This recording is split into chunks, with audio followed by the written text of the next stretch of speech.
कोणावर झाले उद्या कोणावर झाल्यावर याची जिम्मेदारी कोण आहे? तो आम्ही शाळेत जातो पोरांना घेऊन, तो आमच्याकडे सुद्धा काने नजरेने बघतो. त्याला काय करणार? हिची आई आहे का जिम्मेदार? हिची आई आता नाही होऊन पडती, मला माहिती नाही. त्याला आम्ही स्वतः बघितलेली, तिची आई सुद्धा आहे आणि वरून आमच्यावर चढती. हा कोणता कायदा आहे? किती वर्षापासून इकडे आम्ही भरपूर वर्ष झाले बघतोय. तुम्ही याच्या आधी कंप्लेंट करणार केलं ते? पण आम्ही तिच्या आईला ते महिरीने सांगितलं होतं. तिच्या आईने त्या पोरीने ते डोक्यात ठेवलं म्हणून ह्या दोघांच्या हिने केलेलं. नेमकं प्रकरण पोरीने सांगितलेलं नेमकं प्रकरण काय घडलं होतं? रात्री जे झालं त्याच्या मागचं कारण काय होतं? आणि आता सर्व आज या ठिकाणी सर्व नागरिक एकवटलेत, त्या मागची भूमिका काय आहे?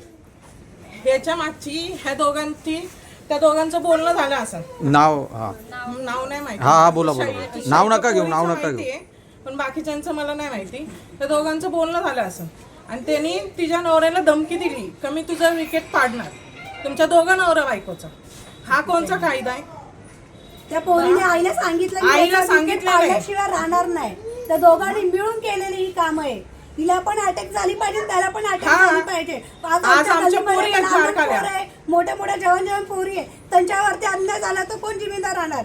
आम्ही हिलाच पकडणार आहे उद्या. आणि उद्या काय झालं आमच्या घरातल्यांना बी सुद्धा आता हे तिने सांगितलेलं तर पोरीनी, म्हणून हा सगळा गोंधळ झालेला आहे. आणि तो उद्या आमच्या घरात झालं नाही, याला जिम्मेदार कोण राहणार आहे? आम्ही पूर्ण वाच ठेवून होतो तिच्याकडे, बघत होतो की हा आमच्याकडे का असं बघतोय करून तरी.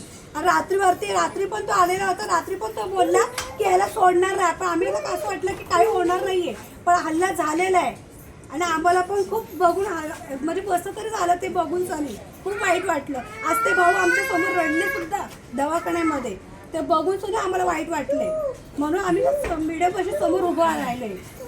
उद्या दुसऱ्या पोरेकी बाईंवरती पण अन्याय झाला नाही पाहिजे. यापुढची तुमची भूमिका काय असेल? प्रशासनाकडे काय मागणी कराल? काय इथून ह्या लोकांचा काहीतरी निर्णय घ्या, आमचं हेच म्हणणं आहे. उद्या आमच्या बी पोरी आहेत, आमचे बी नवरे आहेत घरामध्ये, त्यांना नको काहीतरी. दुखापत झाली ना आम्ही ह्या लोकांना धरणार, बाकी आम्हाला कोणाला धरायचं? आमच्या नवऱ्यांना काय झालं तर आम्ही कुणालाकडे बघणार? आपण या आधी कधी पोलीस स्टेशनला या संदर्भात तक्रार दिली होती का? आणि आम्ही कधीच नाही दिली. यानंतर तक्रार दिली आहे का आपण? नाही, कधीच नाही दिली. कधी असं घडलंच नव्हतं. आणि आज रात्री घडले 12 दादा एवढं मोठं झालं ना दादा बरोबर, म्हणून आम्ही आवाज उठवलेला आहे. कारण उद्याच्या पोरी बाळे येत्या ओळखीच्या आहेत, उद्या माझी पोरं जातील, मी जाईल. हे काय रे असं केलं तसं केलं, तो कारण नसताना कारणच आहे. मी यांची गावाला असं आहे तसं आहे. हे काय प्रकार आहे? सगळं त्याच्या विरुद्ध उभा आहे तर तो उद्या आम्हाला सुद्धा काय काय करू शकतो तो? तुम्ही स्थानिक पोलीस स्टेशन आहे, त्या प्रशासनाला का नाही कंप्लेंट केला? कसं करणार? सगळं घरातलं मंजूर आहे त्यांना, घरात येणं जाणे, घरात बसत त्यांच्या नाही. पण आज एवढं मोठं प्रकरण घडलंय, एकाच्या जीवाशी खेळण्याचं प्रकरण घडलंय, त्यानंतर इथल्या स्थानिक नागरिकांनी पोलीस स्टेशनला अर्ज का नाही केला? हा मोठा प्रश्न उपस्थित होतोय. हो, घरचं मामला आहे ना त्यांच्या. बोलायला गेले की लेखमातीची इज्जत आहे, म्हणून आम्ही म्हणलं जाऊ द्या. पण हे झालं आमच्यावरच भेटलं, ते असं झालं ते प्रकरण. मग आता या पुढची स्थानिक नागरिकांची भूमिका काय असेल? काय लवकर मग त्या पोराला असं यांना तर ठेवणारच नाही आम्ही. आता त्या मुलीला बोलवलं घर मालकीला, यांना तर ठेवच नाही. तर हेच आमची भूमिका. हे पोरगा तर बघा, आमचा दादा तर बघा, हे बघा साहेब, आमचा दादा तर तिथं पडलेला आहे. ही पोर एकटी काय करणार आहे तिथं? कोण ह्याची जिम्मेदार आहे? पैसा अडका कोण देणार त्या लेकराला? हा, निष्काळजीपणाने गेले ना तुम्ही तर व्यवस्थित राहिले. आज होती झालं कोणाचा त्रास? माझ्या पोरीचा. तो आमच्यासाठी कोण आहे माहिती? आमचा दादा आहे. माझे जेवण मुलं साहेब, इथंच आम्ही राहतो. आम्ही कामावर आलो तो कोणावर की इथं ताईकडे बसणार, माझी पोरं कामावर येतात म्हणून मी ताईकडे बसणार, दादाकडे बसणार, खुर्च्या टाकून आम्ही इथं बसतो. एवढं सोन्यात का? पोराला त्यांनी आज अत्याचार केलाय, हे लय चुकीचं केलं त्यांनी, बोलून केलेलं आहे त्यांनी. इथं येऊन फिरतो कुत्र्यार का? हा, मी तुझा विकेट गाडी हे काढलं, लायसन काढले का त्याने? हा, कुणाचा कायदा आहे हा? हा, गरीबाला आता दवाखान्याचा खर्च कोण भरणार? तो कोण भरणार? ती एकटी पोरगी कुठून काढणार पैसा अडका? कमवणारा पोरगा तो दवाखान्यात पडलाय.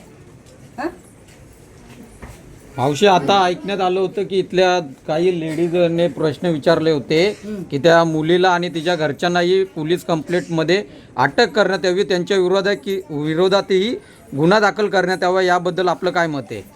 जे यांचं मत आहे तेच आमचं मत आहे. म्हणजे मुलींवर, त्या मुलीवरती आणि तिच्या घरच्यांवरती कायदेशीर कारवाई करण्यात यावी का? यावी. न- अरे बा, तिच्यासाठी एवढं मोठं प्रकरण झालेलं आहे. ती पोर, मग तिने पुढे यावं ना. हा, तिच्यासाठी आज दादा माझा दवाखान्यात आहे. हा, कुणाचं व्याज आता आपल्या पोटचं जर असेल दवाखान्यात तर किती माणसाला नाही वाटेल. हा, मी अजून गेले नाही त्याला बघायला, जायचं मला आता. चुकीचं झालं, खूप चुकी झालेलं आहे. हो, पण जे आता त्या पोरीने केलं अजून दुसऱ्या पण पोरी बघून करणार ना. हा, मग तेच ना. मला सांगायचंय तिला जर आता दाब दिला तर आजूबाजूला रहिवासी आहेत ना. येतो ना बोल. आज जर तिने केलं, ती माझ्या पोरी बहिणीसारखीच हो आहे, ना. पण त्या आता छोटे आहेत ना अजून पण. आता एवढे वर्ष तो फिरतो इथे मी फिरतो. बरोबर नाही, तो गुन्हेगारी तर फिरत होता. गुन्हेगार फिरत होता. तुम्हाला माहिती होतं सर, मग तुम्ही पोलीस स्टेशनला कंप्लेंट द्यायला पाहिजे होती. पोलीस स्टेशनला कळवायला पाहिजे होतं. दादा, वेळेत काम झोपणं धरणारे काढते ना, ही काम वेळ धंदा येतच करणारे नाही. माणसं सगळे. मलाही आता कुणाचं नाही, तो पोरगा यायचा इकडे जायचा, मला पण माहित पडलं, यायचा जायचा. तो आता आम्हाला काय माहिती त्यांचा कुणाचा मामाचा मुलगा आहे, कुणाचा मुलगा आहे, काय तो येतो जातो. आणि त्या भाऊंचं पण मला असं कळालं की त्यांनी फक्त काय, तो यायचा जायचा त्यांच्या घरी, फक्त त्यांच्या आईवडिलांना सांगितलं की तुमच्या घरी अमुक अमुक पोरगा येतो. तुमची पुढची भूमिका काय आता सध्या? आता आमची पुढची भूमिका काही नाही. मी तर असं तसं तर मी पण हेच आहे, पण मला एक चुकीचं वाटलं की ते जे बाजूला जे दादावरती झालं ना अन्याय, त्यांनी फक्त त्यांच्या आईवडिलांना सूचित केलं की तुमच्या घरात असा असा मुलगा येतो, त्यांच्या आईवडिलांच्या कानावर टाकलं. आणि त्या पोरांनी कुठनंच करून का असं काही केलं असं मला कळालं. मी पण जास्त इकडे नसतो, पण हे चुकीचं आहे ना. आज त्यांच्या घरात झालं, आजूबाजूला पण राहतात ना छोट्या छोट्या पोरी आहेत, उद्या तिथं पण घडू शकतं. जर यांना जर आज नाही दाबलं तर मग उद्या आजूबाजूच्या घरामध्ये पण घडू शकतं ना. बरोबर. तेच बोलायचं आहे मला. अजून या प्रकरणाकडे पोलिसांकडे काय मागणी कराल आपण स्थानिक असल्या कारणाने? पोलिसांकडे दादा एकच मागणी आहे, त्या जे झालंय ना असं परत या आमच्या भीमनगरमध्ये घडू नये. जो आता हे जे कृत्य झाले ना ते परत आमच्याकडे घडू नये, त्यासाठी तुम्ही तरी काहीतरी कारवाई करा. ही पहिल्यांदाच झाली का ही? हे पहिल्यांदाच झालं ना दादा, पहिल्यांदा झालं, पहिल्यांदा झालं दादा. हे कधीच नाही झाले आमच्या एरियात, नाही पुढे काय माहिती नाही. हे पहिल्यांदाच पहिल्यांदा झालं आणि घडलंय. शेवटचं व्हायला. सगळे लोक चांगले राहतात इथं. होणार नाही याची काळजी आम्ही सगळे एकत्र येतो, भावंडासारखं राहतो सगळे तिथं आम्ही. कारण की सगळीकडे आहेत आता आजूबाजूला पण सगळे सरता पसरता पूर्ण परिवार आहे. आज इकडे घडलं, जर ह्याच्यावरती काही मोठं ऍक्शन झालं बऱ्या प्रकारनी तर नंतर पुढे पण होणार नाही ना.